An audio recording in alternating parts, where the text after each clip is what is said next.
അമ്മയുടെ ദൈവം എൻ്റെ ദൈവമായിരിക്കും. അമ്മയുടെ ദൈവം എൻ്റെയും ദൈവമാണ്. സത്യത്തിലേക്കു നയിക്കൂ പരമ്പൊരുളേ പാവനാത്മാ. വചനം ഹൃത്തിൽ വളരാൻ നൂറുമേനി ഫലമണിയാൻ. വചനം ഹൃത്തിൽ വളരാൻ നൂറുമേനി ഫലമണിയാൻ. പാവനാത്മാവേ എന്നിൽ ജ്വാലയായി നിറയൂ. പ്രിയപ്പെട്ടവരെ, വിശ്വനാട്ടിൽ ചെകിയോൻശാലയ്ക്ക് സമീപമായിട്ട് ഒരു ദേവാലയമുണ്ട്. ആ ദേവാലയത്തിൻ്റെ പ്രത്യേകത, അവിടെ വെച്ചാണ് പരിശുദ്ധ കന്യകാമറിയം മരിക്കുന്നത്.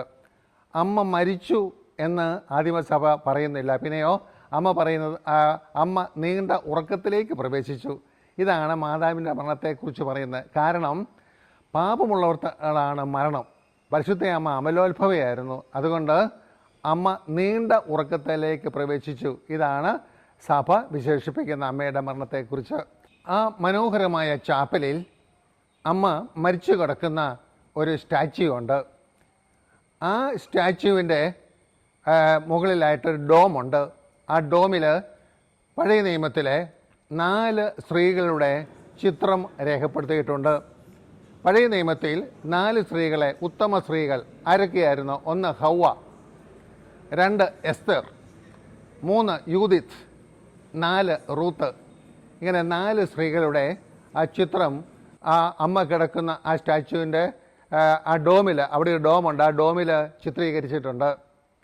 പ്രിയപ്പെട്ടവരെ, എന്താണ് ഇതിൻ്റെ അർത്ഥം? പഴയ നിയമത്തിലെ 4 ഉത്തമ സ്ത്രീകളാണ്. 1 ഹൗവ, 2 യൂദിത്ത്, 3 എസ്തർ, 4 റൂത്ത്. ഇവർ പരിശുദ്ധ അമ്മയുടെ ഒരു വലിയ ഒരു നിഴലായിട്ടാണ് ഞാൻ കാണുന്നത്. കാരണം ഉത്തമ സ്ത്രീകളിൽ ഏറ്റവും ഉത്തമമായ വ്യക്തി പരിശുദ്ധ അമ്മയാണ്.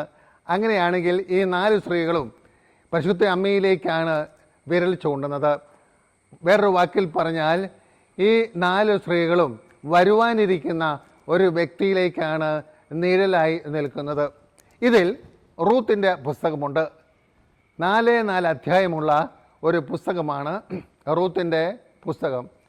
ഇതിൽ ഒരു പ്രധാനപ്പെട്ട ഒരു ഭാഗമുണ്ട്. റൂത്ത് തൻ്റെ അമ്മായിയമ്മയോട് സംസാരിക്കുന്നത്.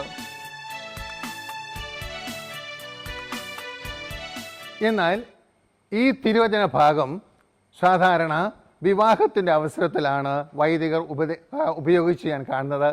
എന്നാൽ ഞാൻ ഒരു പടി കൂടി മുന്നോട്ട് പോവുകയാണ്. ഇത് മാതാവുമായിട്ട് ബന്ധപ്പെട്ടതാണ്. മാതാവുമായിട്ട് നമ്മൾ ബന്ധപ്പെട്ട് പറയാവുന്ന ഒരു തിരുവചന ഭാഗമാണ്.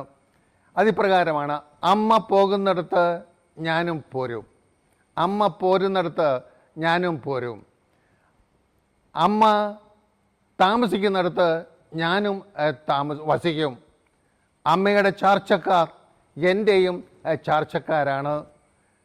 അമ്മയുടെ ദൈവം എൻ്റെയും ദൈവമാണ്. അമ്മ മരിക്കുന്നിടത്ത് ഞാനും മരിക്കും. പ്രിയപ്പെട്ടവരെ, ഇത് പരിശുദ്ധ അമ്മയുമായിട്ട് അമ്മ മരിയ ഭക്തരായ എല്ലാവർക്കും പറയാവുന്ന ഒരു തിരുവചന ഭാഗമാണ്. അമ്മ പോകുന്നിടത്ത് ഞാനും പോരും. പരിശുദ്ധ അമ്മയെ നോക്കി നമുക്കും അപ്രകാരം പറയാൻ സാധിക്കട്ടെ. അമ്മ പോകുന്നിടത്ത് ഞാനും പോരും. അമ്മ വസിക്കുന്നിടത്ത് ഞാനും വസിക്കും. അമ്മ വസിക്കുന്നിടത്ത് ഞാനും വസിക്കും. അമ്മയുടെ ചാർച്ചക്കാർ എൻ്റെയും ചാർച്ചക്കാരായിരിക്കും. അമ്മയുടെ ചാർച്ചക്കാരാരാ? യൗസേ പിതാവ്, അതുപോലെ സെബദൈ പുത്രന്മാർ യാക്കോബ്, യോഹന്നാന്, അതുപോലെ തന്നെ സ്നാപക യോഹന്നാന്, എലിസബത്ത്, സക്കറിയ, മഗ്ദലേന മറിയം, അതുപോലെ തന്നെ അപ്പസ്തോലഗണം, അതോടൊപ്പം തന്നെ മാലാഖമാരുടെ രാജ്ഞിയല്ലേ, സകല വിശുദ്ധർ, രക്തസാക്ഷികൾ, സ്വർഗീയ ഗണങ്ങൾ, ഇവരൊക്കെ നമ്മുടെയും ചാർച്ചക്കാരാണ്. അമ്മയുടെ ചാർച്ചക്കാർ എൻ്റെയും ചാർച്ചക്കാരായിരിക്കും. അമ്മ മരിക്കുന്നിടത്ത് ഞാനും മരിച്ച് അടക്കപ്പെടും. അമ്മ മരിക്കുന്നിടത്ത്, അമ്മ മരിച്ച് അമ്മ സ്വർഗം പോകിയ വ്യക്തിയാണ് എങ്കിൽ ഞാനും അമ്മയോടൊപ്പം സ്വർഗത്തിലായിരിക്കും. മരിയ ഭക്തരായ നമുക്കും ഇത് പറയാൻ ഇടവരട്ടെ. അമ്മ പോകുന്നിടത്ത് ഞാനും വരും. അമ്മ വസിക്കുന്നിടത്ത് ഞാനും വസിക്കും. അമ്മയുടെ ചാർച്ചക്കാർ എൻ്റെയും ചാർച്ചക്കാരായിരിക്കും. അമ്മയുടെ ദൈവം എൻ്റെ ദൈവമായിരിക്കും. അചഞ്ചലമായിട്ട് വിശ്വാസത്തിൻ്റെ പാറയിൽ നിന്നുകൊണ്ട് ഇതാ കർത്താവിൻ്റെ ദാസി എന്ന് പറഞ്ഞുകൊണ്ട് വിശ്വാസത്തിൻ്റെ പാറയിൽ ഉറച്ചു നിന്ന പോലെ അമ്മയുടെ ദൈവം എൻ്റെയും ദൈവമായിരിക്കും. അമ്മ മരിക്കുന്നിടത്ത് ഞാനും മരിച്ച് അടക്കപ്പെടും. മരിയ ഭക്തരായ നമുക്കും ഇത് ഒരു വലിയ തിരുവചനമാണ്. ഇത് മരിയ ഭക്തിയിൽ വളരുവാൻ നമ്മെ വളരെയേറെ സഹായിക്കും. Praise the Lord. അമ്മയുടെ ദൈവം എൻ്റെ ദൈവമായിരിക്കും. അമ്മയുടെ ദൈവം എൻ്റെ ദൈവമായിരിക്കും.